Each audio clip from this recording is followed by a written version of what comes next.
right, what's up, guys? We're going to do Eric Davis, the number 5 best pound for pound hitter of all time. He had a pound for pound score of 338.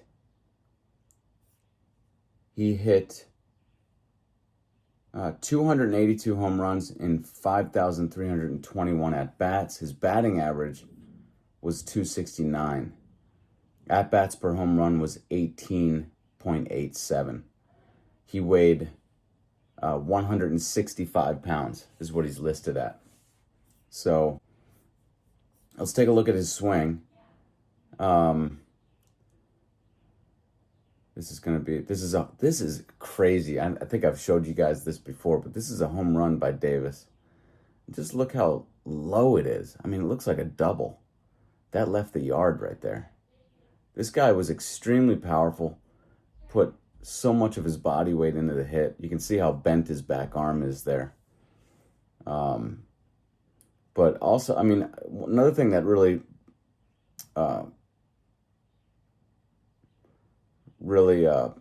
sticks out is just the way that he got ready for the hit, got ready for his swing. You can see he crouches, kind of gets his hands lower. There's a big wind up. There's not a bat tip. There's not a lot of bat tip. There's a little bit, but not a lot. Not like a Ruth.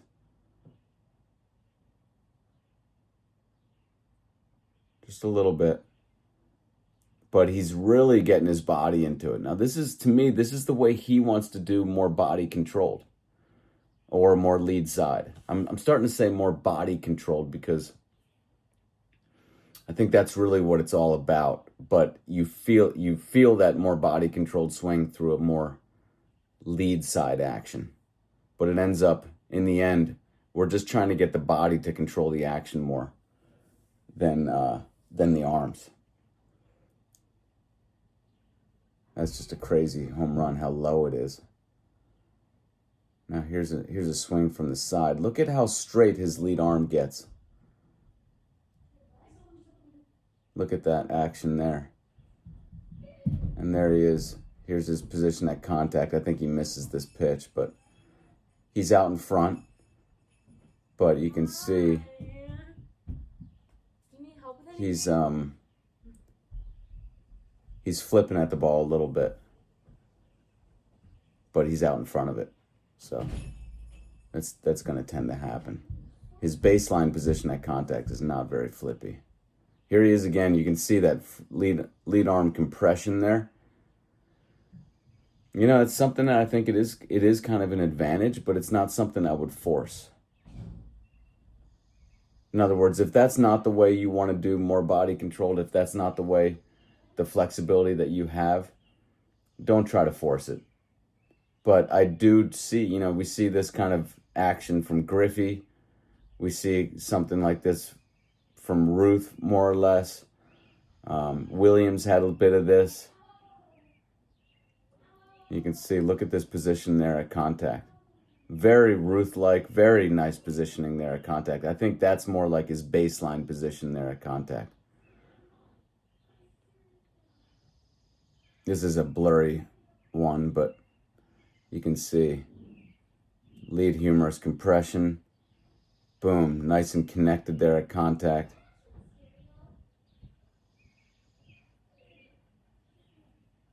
Beautiful positioning there.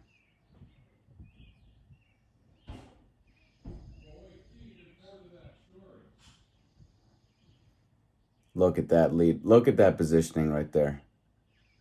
That lead humerus compression, the flattening of the barrel. That just looks textbook right there.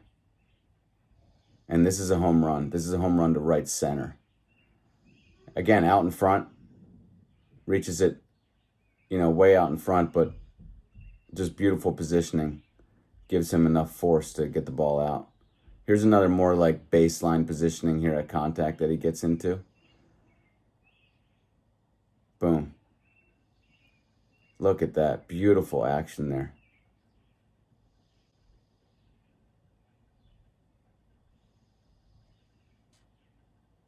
That's a Look at that action. That's a little different, huh? He reminds me of someone. I've been trying to think of it, and I think it's Killebrew. Just the way his bat kind of goes through contact there. Oh, it's also Mantle. There's something about, look at the way the bat kind of flips up there after contact, but it's not a flippy move. It's like through contact, he's pretty flat. But Mantle had this kind of like move where the bat kind of flipped up a little bit after contact. This is an interesting swing. And he misses it. It's an eephus pitch. And watch how he approaches it. He strides, and then he lifts his foot up and strides again. I don't want to say this is the reason why he misses it, but I would not want to try to lift my foot up again. I think if he just secondary cushioned, I know it would have to be a long secondary cushion because the pitch was, if you look at the pitch, look at it. Crazy that he missed that pitch. I mean, look how slow and high it is. But I think that just stepping again, you can see he steps there and then lifts his foot up and steps again. That could be, something that kind of messed him up. I wouldn't recommend trying to step again ever. Just secondary cushion and leave it at that.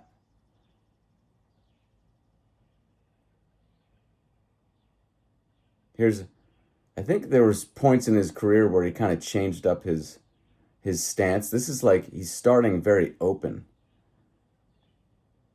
And I don't think he always did that. And you can see he kind of lifts his foot up and then he closes a little bit.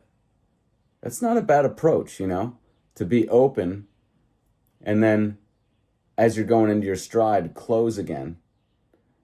Here you can see the front humerus compression right there. And this is a home run to left center. So there you go, Eric Davis. Just an extremely impressive player because, well, I want to say I think he's the only guy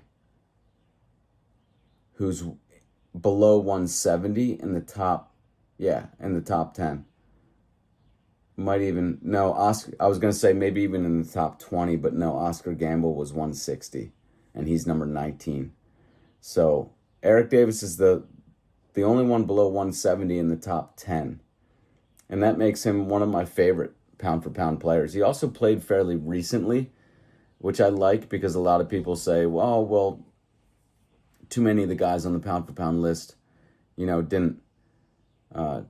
didn't play recently, and basically baseball was easier back then, so that explains it. I don't think that that's what the reason is. I think we see more of the pound-for-pound greats in the top 100 who played long ago because, honestly, I feel like there were more opportunities to develop a great swing than there are now. There are a lot of obstacles to developing a great swing, which any of you guys who have read my book know, what they are. The light plastic bats that most kids start off with, the teaching of basically more back arm dominant, handsy kinds of swings that are going on. I just did a video about that where I critiqued a method called the wrist swing. That's what people are teaching for whatever reason. It's kind of crazy, but so there's that. I think those are the two really big ones. I think pitching machines really develop a swing style that we're seeing taught today, which is hanging back on the back leg, just firing out as quickly as possible. Unfortunately, that leads to a more handsy swing. If you're just going to hang back and fire out quickly from a still position, basically is what's going on. Almost like a snake would go from a still position and just pounce. Well, if you're going to do that, you're going to have to use a lot of arms. Conversely, if you allow your body to move while the pitch is developing, then you can build up that movement with the body. And then you don't have to rely so much on the arms and hands. So, and I believe that's the more natural way that we would do it if we were just left to our own devices in developing our swing and given crude equipment, let's say. In other words, heavier bats. I think is the main thing, wooden bats, like everyone should just be playing with wooden bats all the way through. Why are we changing up? Why are we making plastic and metal until they get to the major leagues? Everyone should just be using wood. I mean, if you're a serious player. If you're not, then use something that, that isn't wood. But kids should really start off two things. They should start off swinging wood, and they should start off swinging from both sides. And that should just be the regular thing that you do. Don't make a big deal about it. It's just, that's what we do in this household. We go to the park, we swing from both sides, we use wood. It's a normal thing, Unfortunately, they're going to go to, to their practices and start seeing metal bats and stuff like that. But, by that point, hopefully they'll just think other kids are weird for using the metal bats. But yeah, I think that's why we see more guys from long ago in the top 100.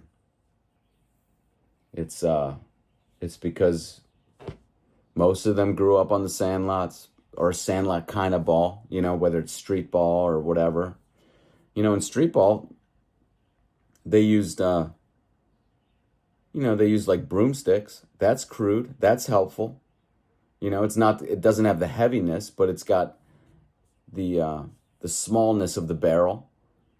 And then they were probably using some ball that, was hard to hit. So anything like that is going to enhance, that's going to enhance your hand-eye coordination, to use a small barrel. But anyways, so there you have it, Eric Davis. One of my favorites.